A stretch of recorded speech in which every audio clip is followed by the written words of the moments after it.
Yo, what is up, guys? Joker bringing you another video for Path of Exile 2. This time going over the most frequently asked question, and that's going to be scaling your poison pathfinder, right? I've seen this in the global chat a lot, like how do you scale poison? I've seen it on comments on YouTube videos a lot. How are you scaling your poison? So I figured I'd go ahead and just make a hopefully relatively short video that's easy to understand to help you in your poison pathfinder journey, right?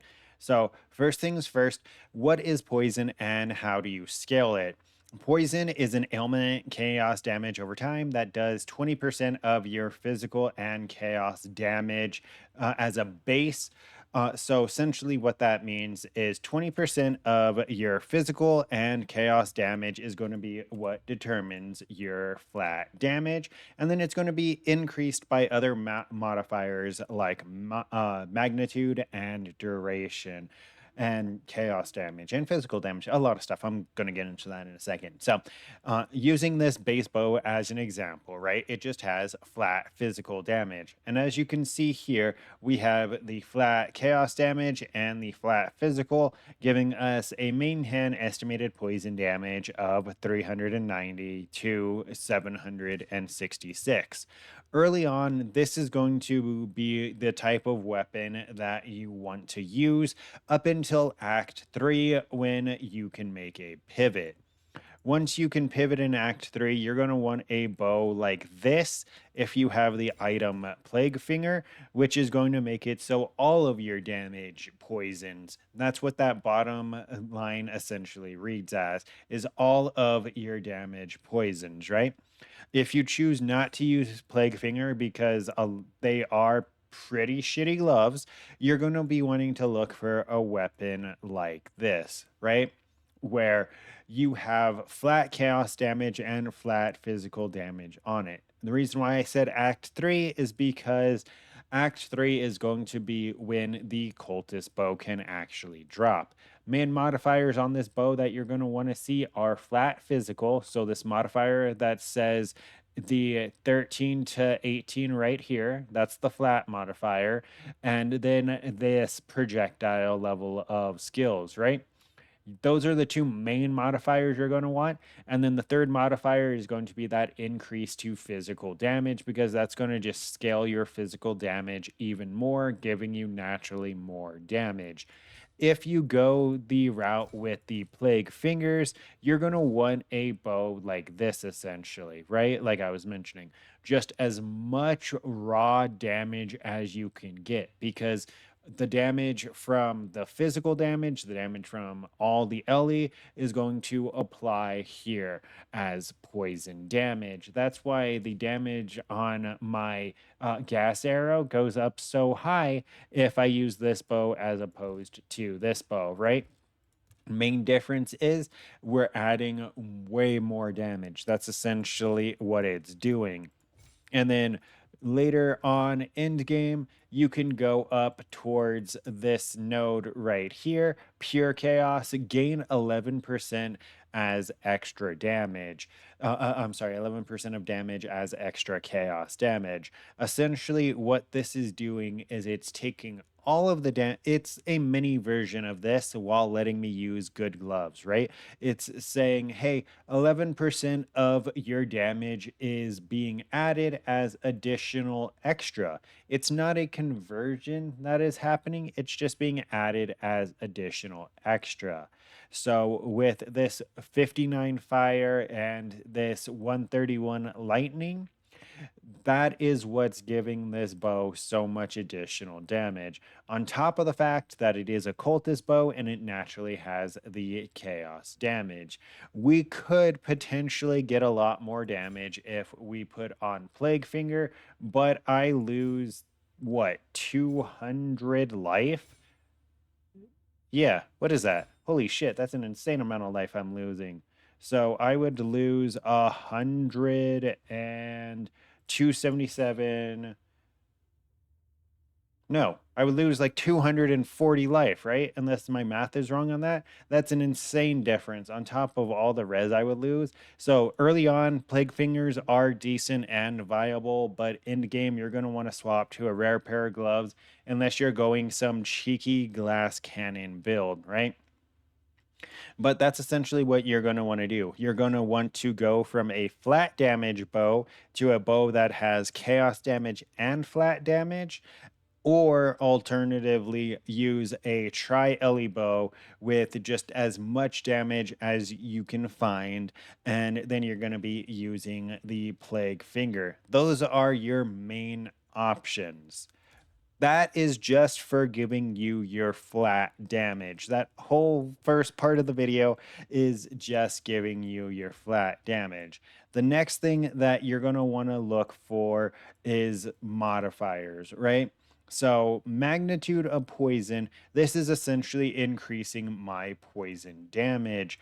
Then we have poison duration. This is really good because, as you can see, innately it only lasts for 2 seconds and it does damage every second. So, it usually would tick like 2 times. It wouldn't last very long. It wouldn't be super great. I feel like it ticks every second. It doesn't break it down, but it says estimated poison damage per second. So I'm using this as my milestone to say that it ticks every second, or at the very least, this is how much damage you're doing per second, right? So if you extend the duration by 50% on a base 2 second poison, it's going to be increasing it to a 3 second poison, which would give you an entire additional tick of poison damage. So you would be adding 617 to 1,483 damage. That's how big of a deal duration is, because you're essentially just adding more damage each second that you extend it by. Apart from that, we have things like duration of damaging ailments because it is a damaging ailment. And then we have magnitude of ailments. So poison is cool because it is an ailment and it is a damaging ailment. So anything that says ailment or damaging ailment, it's going to benefit from both of those modifiers, right? So the magnitude of ailments you inflict is going to increase my poison damage. And then the duration of damaging ailments is going to also increase my damage because it makes my poisons last longer. Let's see. What else do you want to look for? Besides magnitude, you are going to grab as much chaos damage and as extra for chaos damage, right? Because those are going to be essentially just increasing your base damage by a lot. Something that I could have taken was something like this, like Event Horizon, where 53% flat physical chaos damage. That would be pretty good. But its downside of lose 3% of life in ES when I use a chaos skill is not the best. And then we have over here minus 13 chaos res. Spaghettification is actually okay because it has like a good mixture of stuff, but the light radius decreasing kind of sucks. And the minus 13 chaos res kind of sucks because coming out of the axe, you only have 10 chaos res anyways, and that's if you do all the side quests and you get the little vial that gives it to you. Otherwise, you'd be sitting at negative 13 if you take that. So it's dependent on a number of factors, right? Other modifiers that you're going to want to look for: modifiers that scale poison, flat physical increases or flat physical damage, flat chaos damage or chaos increases, chaos damage chaos damage as extra. So once again, if you can find any nodes that say stuff like this as extra chaos, really good, because that takes into consideration all of your damage.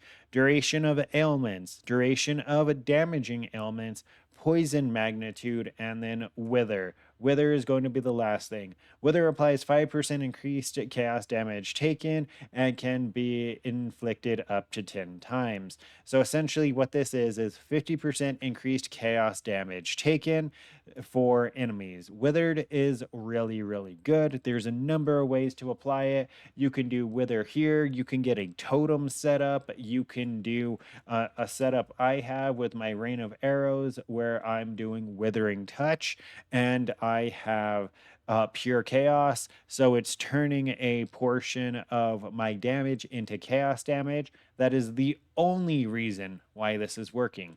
If I was not using pure chaos and I did not have plague finger on and I did not have flat chaos damage on my bow, this would not work, right? It would just not work because I would be doing no chaos damage. So the bottom line, withered on hit with chaos damage just would not happen, right? And then we have, I believe that's actually recapping almost everything. So, quick recap at the end one more time. Poison damage is a chaos damage over time that initially lasts for 2 seconds, and it is based off of your chaos and your physical damage. So, any increases to physical chaos or getting damage as extra chaos are really good. Some other things that are really good is duration, because duration just makes your poison last longer. So it's going to tick an additional time, just being naturally more damage overall.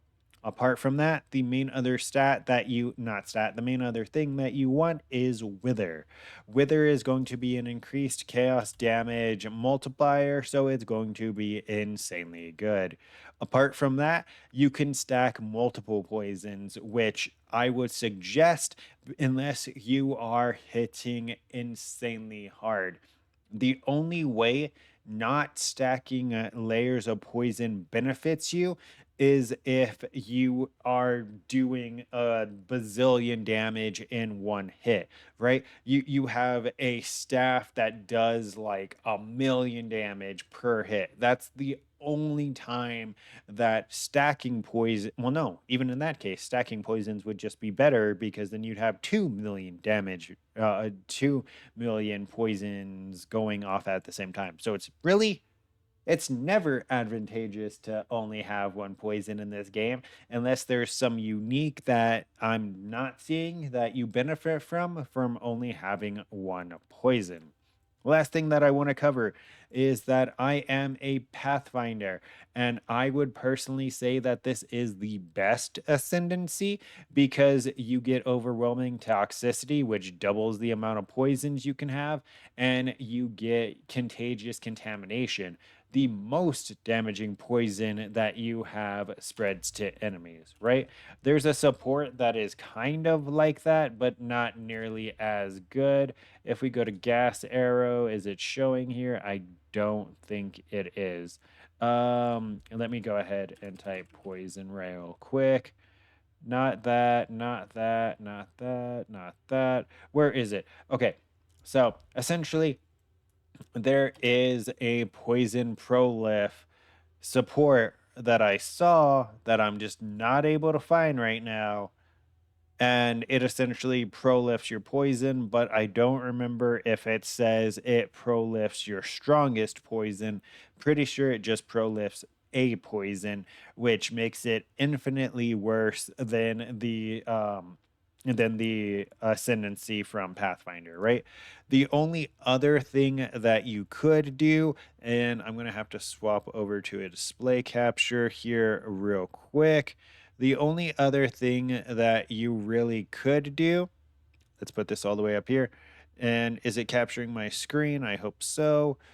Go here. It is not. Okay, let me make sure it shows this. Okay, this is the only other class that would be somewhat viable in my opinion, and that's because of all of these modifiers that are as extra chaos damage, right? All of these extra modifiers are the only reason why I think the Acolyte of Chiula could be used as a that it could be used as a poison class as well. I still say poison pathfinder is better, but an acolyte of Triola could be really good as well if you know what you're doing. If you don't, you want to avoid it. But if you do, I think there might be some potential with all the as extra chaos damage that that guy gets. You might be able to get some insane numbers with chaos damage, right? But yeah, that's pretty much it. Everything about poison, I believe I recapped the modifiers that you want to look for, the types of items that you can use. I don't think that I missed anything, but if I did, let me know down in the comments. If this video helps you, don't forget to like, comment, and subscribe, and stay up to date for this and future content. And yeah, until next time, take care.